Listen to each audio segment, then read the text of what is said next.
Random House Audio presents The Gift by Danielle Steel.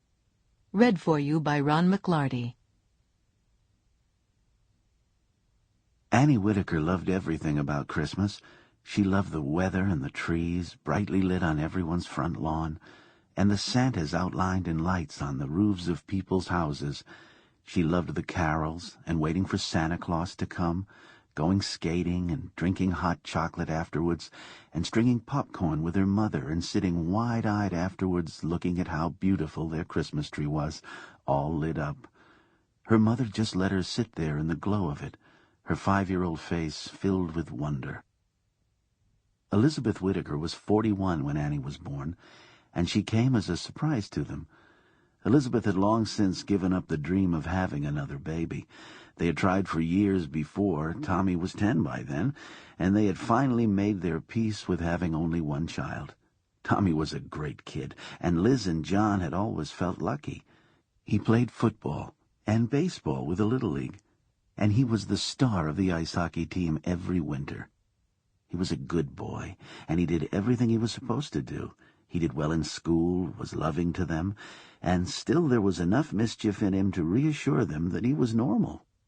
He was by no means the perfect child, but he was a good boy. He had blonde hair like Liz and sharp blue eyes like his father. He had a good sense of humor and a fine mind, and after the initial shock, he seemed to adjust to the idea of having a baby sister. And for the past 5.5 years since she'd been born, he thought the sun rose and set on Annie. She was a wispy little thing with a big grin and a giggle that rang out in the house every time she and Tommy were together. She waited anxiously for him to come home from school every day, and then they sat eating cookies and drinking milk in the kitchen.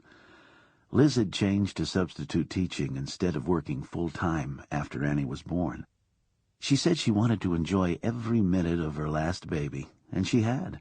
They were together constantly. Liz even found time to do volunteer work at the nursery school for 2 years, and now she helped with the art program at the kindergarten that Annie attended. They baked cookies and bread and biscuits together in the afternoons, or Liz read to her for hours as they sat together in the big, cozy kitchen. Their lives were a warm place where all 4 of them felt safe from the kinds of things that happened to other people. And John took good care of them. He ran the state's largest wholesale produce business, and he earned a decent living for all of them. He had done well early on. It had been his father and grandfather's business before him. They had a handsome house in the better part of town. They were by no means rich, but they were safe from the cold winds of change that touched farmers and people in businesses that were often adversely affected by trends and fashion. Everyone needed good food, and John Whitaker had always provided it for them. He was a warm, caring man, and he hoped that Tommy would come into the business one day, too. But first he wanted him to go to college, and Annie, too. He wanted her to be just as smart and well-educated as her mother. Annie wanted to be a teacher, just like her mom, but John dreamed of her being a doctor or a lawyer.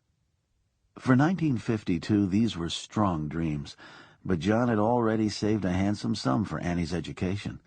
He'd put Tommy's college money away several years before, so financially they were both well on their way toward college. He was a man who believed in dreams.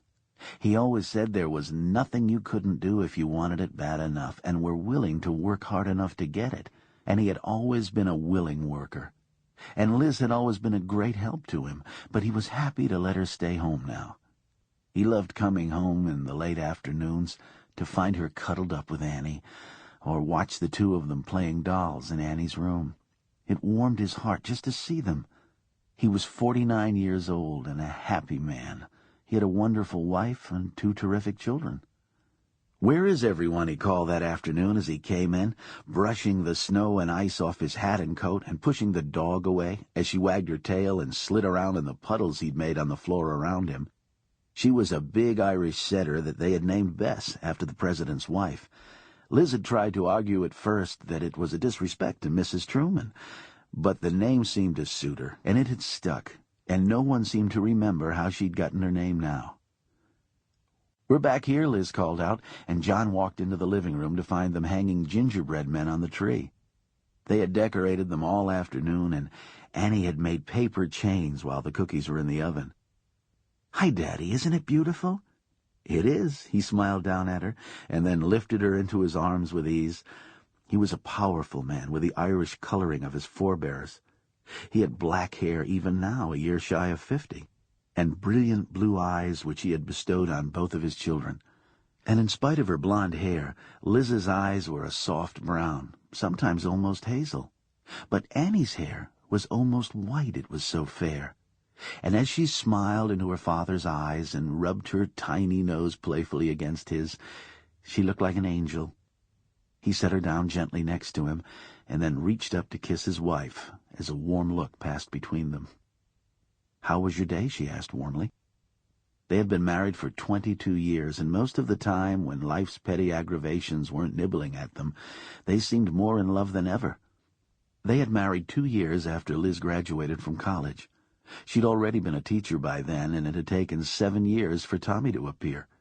They had almost given up hope, and old Dr. Thompson had never really figured out why she either couldn't get or stay pregnant.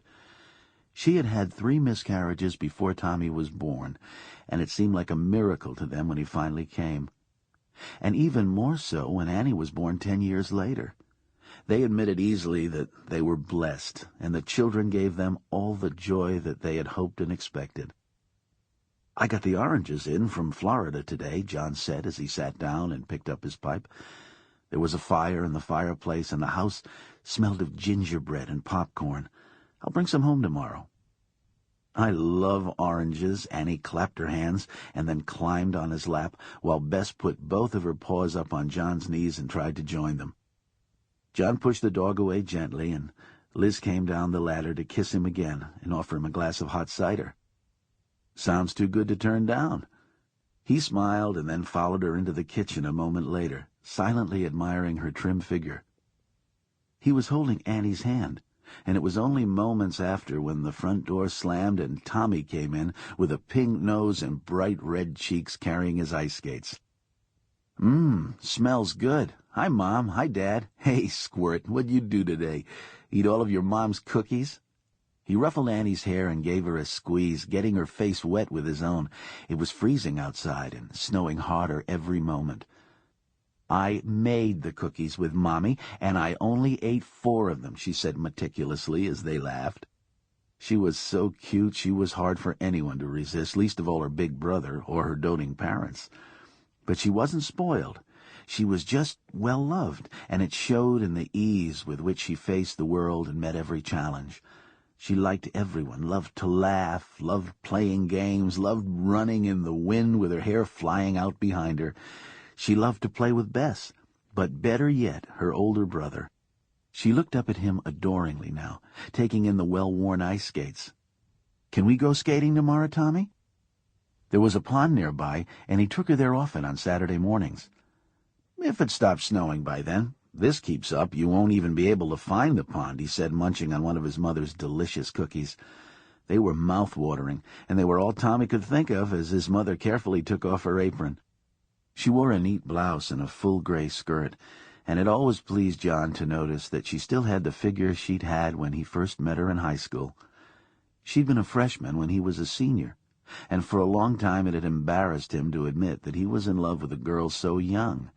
But eventually everyone had figured it out. They teased them at first, but after a while everyone took them for granted. He'd gone to work for his father the following year, and she had spent another 7 years finishing high school and college, and then 2 more working as a teacher. He had waited a long time for her, but he never doubted for a minute that it was worth it. Everything they had ever really wanted or cared about had come to them slowly, like their children. But all the good things in their lives had been worth the wait. They were happy now. They had everything they had always wanted.